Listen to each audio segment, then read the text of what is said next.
Aujourd'hui, c'est une émission sur la perception de la migration à travers les œuvres d'art que nous ouvrons. Comment le sujet des migrants, primo-arrivants, est traité à travers l'art, nous accueillons autour de cette table Colline Billon, fondatrice et directrice artistique de la compagnie de danse engagée Trans en danse, en 3 mots. Colline est danseuse, chorégraphe et pédagogue dans des centres de primo-arrivants également. À ses côtés, Boris Kokou Agbotame, danseur, chanteur, poète également, et membre du collectif Transcendance. Tous deux, vous dansez dans le spectacle Who We Are, créé en 2019, un show de danse-théâtre, marionnette et chant multilingue sur la problématique migratoire et sa gestion actuelle. Who We Are met en scène 5 jeunes artistes originaires d'Afrique subsaharienne et de Palestine, demandeurs d'asile.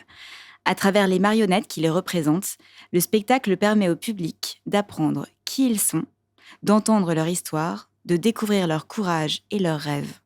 Par la danse, les personnages parviennent à porter sur scène leur voix d'humain en exil, la raison de leur silence, leurs difficultés au quotidien, mais aussi leur humour, leur amour, leur foi et leur humanité profonde. Les chorégraphies avec les marionnettes parlent de libération, de résistance et de ce feu intérieur qui leur permet de tenir. Le spectacle alterne le mouvement, la danse, le chant et le théâtre avec générosité et dignité. On comprend aussi de l'intérieur le réel engrenage d'une politique d'accueil impersonnelle et des humains qui sont traités comme des numéros asservis à une forme d'administration contrôlante et déshumanisante. Quelles options pouvons-nous imaginer en tant que citoyens et artistes pour une société plus juste, solidaire et inclusive ? C'est ce que nous allons voir. Merci à tous les deux, Colline et Boris, d'être autour de cette table et bienvenue. Donc Colline, toi tu es chorégraphe, pédagogue artistique et fondatrice de la compagnie Transcendance. Tu as des origines toi-même diverses, c'est-à-dire tu es tzigane, slave, en tout cas c'est ce qu'on voit sur le site internet quand tu te présentes, et tu es à l'origine du spectacle Who We Are qui traite de la migration. Alors, d'où vient ton engagement et quel est ton parcours ? Mon engagement, je pense, vient de mon parcours et du parcours de personnes avant moi d'ailleurs. Les origines que je porte sont celles de ma grand-mère, qui était donc elle-même tzigane d'origine juive, arrivée en cachette en Belgique à l'âge de 12 ans, après avoir traversé l'Europe en cachette. Si vous avez vu le film Va, vie et devient, c'est l'histoire de ma grand-mère, mais en mode pays de l'Est au lieu d'être Éthiopie comme dans le film. Sinon, c'est à peu près la même histoire. Et ça, c'était en quelle année, du coup à peu près Compliqué à dire parce que les papiers se sont perdus. Donc, on ne sait pas exactement quel âge réellement avait ma grand-mère, mais c'était avant la Deuxième Guerre mondiale. Elle est originaire d'un pays qui n'existe plus aujourd'hui, qui s'appelle la Bessarabie, qui actuellement est entre la Roumanie, l'Ukraine et la Moldavie. Et à l'époque, là-bas, il y avait déjà, bien avant la Deuxième Guerre mondiale, des pogroms pour déjà se débarrasser des Juifs. Par ailleurs, il y avait aussi des grandes épidémies de maladies. Son père était médecin et soignait les gens. Il a attrapé lui-même le typhus et il en est mort. Dans ce contexte, la mère de ma grand-mère, sans ressources et avec les pogroms qui sévissaient, a mis ma grand-mère dans un train. Et elle lui a dit « va, vie et deviens ». Destination, quelque part en Belgique, retrouver un oncle. Et voilà, donc elle a traversé tous ces pays toute seule. Et puis arrivée en Belgique, la Deuxième Guerre mondiale a éclaté. Elle devait se cacher, ne surtout pas montrer ses origines et s'intégrer. Et donc, elle l'a tellement bien fait qu'elle a appris le français au point de devenir prof des profs de français. Pouvoir vivre dans un nouveau pays, bon, tout ça, c'est mon histoire en quelque sorte. Je suis pas d'ici parce que j'ai ça dans mon sac à dos. Donc, l'engagement de dire s'ouvrir à la diversité, d'abord, c'est super riche. Deuxièmement, en fait, c'est nécessaire. Et puis, c'est humain, en fait. Quelle est la perception de la migration dans l'art ?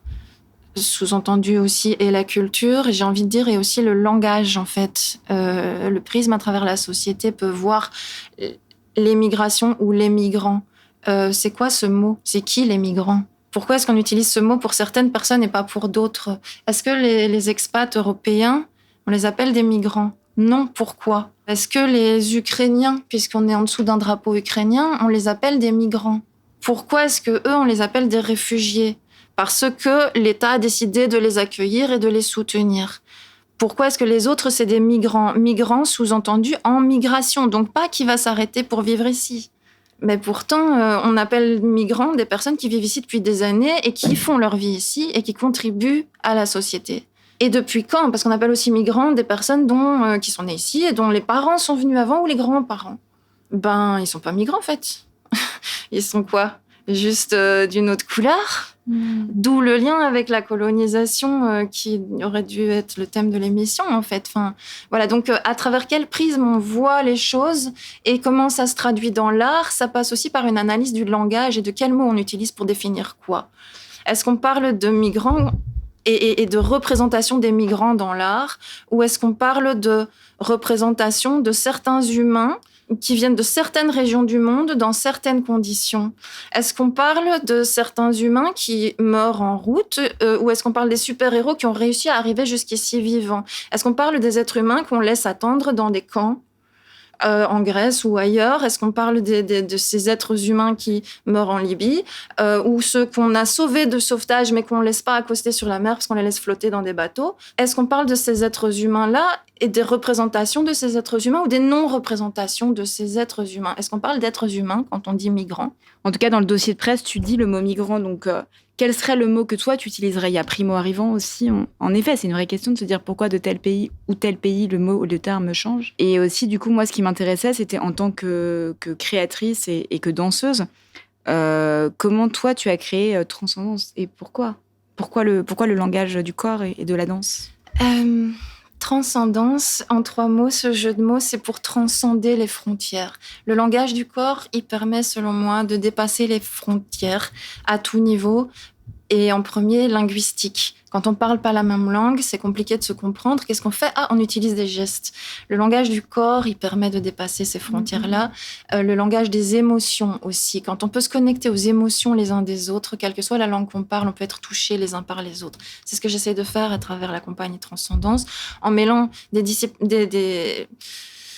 des gestuels tirés de toutes les disciplines artistiques possibles, des différents styles de danse, des danses du monde, des danses du monde entier, des danses urbaines, de la danse contemporaine, des arts martiaux, mais aussi des disciplines comme le théâtre, le slam, la vidéo, les marionnettes ici en l'occurrence.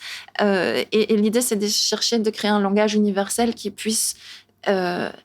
danse contemporaine métissée, j'appelle ça, c'est pas que de la danse contemporaine comme on peut en voir dans certains théâtres qui touchent une certaine catégorie de personnes blanches, mais plutôt danse contemporaine métissée, une danse qui parle d'aujourd'hui aux gens d'aujourd'hui. Et les gens d'aujourd'hui, ils sont de partout dans le monde. Et donc, comment on peut arriver à créer un langage qui parle de tout le monde, à tout le monde, et qui puisse toucher tout le monde? C'est ça qu'on essaye de faire. Et toi, donc, Boris, tu es danseur, tu es chanteur et poète, tu as 28 ans, tu es originaire du Togo, et quel est ton parcours? Mon parcours, pour pas faire trop long, je dirais, je suis parti du Togo pour le Burkina. Déjà, ça fait un peu migration aussi. Donc, du coup, du Burkina, j'ai été en France, à Paris, et puis de Paris, je suis venu en Belgique. Donc, du coup, j'avais déjà la famille ici, donc c'était plus facile. Et comment tu as commencé à danser? J'aimais déjà la danse depuis le Togo. Et heureusement, quand j'ai été en centre d'accueil à Belgrade, à Namur, lors des activités de Colline qui était venue pour des ateliers. C'est là que vous vous êtes rencontrés. Parce que Colline, tu es aussi pédagogue et tu donnes des cours d'expression créative au sein de centres d'accueil. Donc c'est là que vous vous êtes rencontrés tous les deux. Parce que je me souviens bien, c'était en septembre 2016. Donc, du coup, j'étais un peu plus curieux. Je me dis, pourquoi pas. Je participais à pas mal d'activités dans le centre et je me suis dit, allons-y, quoi. Ça peut donner quelque chose de beau. Et heureusement, ça a donné un truc magnifique. Ça a mené à la création de notre spectacle Who You Are. Donc, du coup, je dirais que c'était un parcours vraiment, vraiment chouette. C'est un peu semé d'embûches, mais vraiment, C'est-à-dire je dirais que je suis passé au centre, j'ai eu des avis négatifs, donc du coup j'ai quitté le centre et je suis retourné en famille. Parfois je revenais faire des répétitions avec Colline. On avait fait pas mal de créations. On a fait 3 spectacles. Oui, oui, exactement.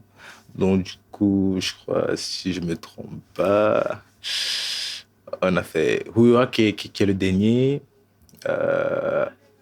We All Need Love aussi. Oui. Et le troisième, non, le premier, c'était au centre. Est-ce que nos rêves s'effacent? Exactement, ça c'était au centre. Est-ce que quand on reçoit une réponse négative à sa demande d'asile, est-ce que nos rêves s'effacent? C'est ça le premier spectacle qu'on a créé avec le groupe de résidents de Belgrade. Et donc justement, Boris, toi tu es poète. Alors je ne sais pas quel est ton premier amour artistique, si c'est la danse ou la poésie d'ailleurs. Ça vient et je m'adonne. C'est ça. Et donc, est-ce que tu chantes aussi? Et tu chantes aussi. Est-ce que ça te dirait de nous partager un poème que tu as écrit? Si, avec plaisir. J'attends que l'espoir vienne frapper à la porte. J'attends que l'amour vienne à mon cœur. Partant du levant au couchant, j'ai vu le temps défiler chaque heure de chaque jour. Je ne l'ai pas senti passer, car la patience a pris toutes mes forces. J'attends sur ce lit qui m'a l'air ample, attendant les bourdonnements de ces moteurs qui passent, me rappelant que le temps est comme ces notes de musique qui sont chantées en boucle. J'attends patiemment, et vous aussi, vous faites pareil, dans l'espoir que demain sera mieux. J'attends ce monde parfait que nous voulions tant remplir que d'amour, sans cette peur de l'autre, sans aucune méfiance, dépourvu d'apathie. J'attends ce moment où nous nous tiendrons tous les mains, quels que soient nos différends. J'attends cette nuit, quand je fermerai les yeux, tout en souriant. Merci. Je vous en prie. Toi, Boris, qu'est-ce que la danse te permet qu'elle ne te permet pas dans la vie? Ou plutôt, qu'est-ce que la création, parce que tu es tu es un artiste multidisciplinaire, donc qu'est-ce que la création te permet et qu'elle ne te permet pas dans la vie? En fait, je peux dire que grâce à la danse, j'arrive mieux à me socialiser. Avant, j'étais fort timide. si. J'étais fort timide et avec la danse, ça me permet de me socialiser plus facilement. Et qu'est-ce qui ne me permet pas de faire, en fait? Il me permet plus genre, de donner le sourire aux gens, de transmettre des messages, de véhiculer, par exemple, sur scène, ce qu'on a accompli durant des semaines. Et qu'est-ce que toi, la situation actuelle pour toi, tu es passé aussi par ces demandes d'asile et tu as une réponse positive ou sans indiscrétion, quelle est ta situation aujourd'hui? J'en suis sorti plusieurs fois avec des décisions négatives. Okay. Et bon, là aujourd'hui ça va, je suis en situation régulière. Comme on le dit souvent, c'est plus la personne est en situation irrégulière ou ça soit papier ou quoi que ce soit. Mais non. Maintenant, j'ai mes papiers, voilà, comme on le dit souvent. Et, ça va. Là, j'ai repris les études, comme je le disais dans le spectacle, au fait, en éducation spécialisée. Et aussi essayer d'aider aussi ceux qui, genre, ont entrepris ce même parcours, genre qui sont dans les centres d'accueil ou dans les centres d'asile. Et comment, selon vous, l'art, aujourd'hui, ou le spectacle que vous faites, et toi, ce spectacle We Are, peut aussi faire bouger, parce que c'est quand même l'objectif, la politique? Parce que c'est un art engagé quand même, donc voilà, selon vous, en tout cas, quel est votre point de vue là-dessus?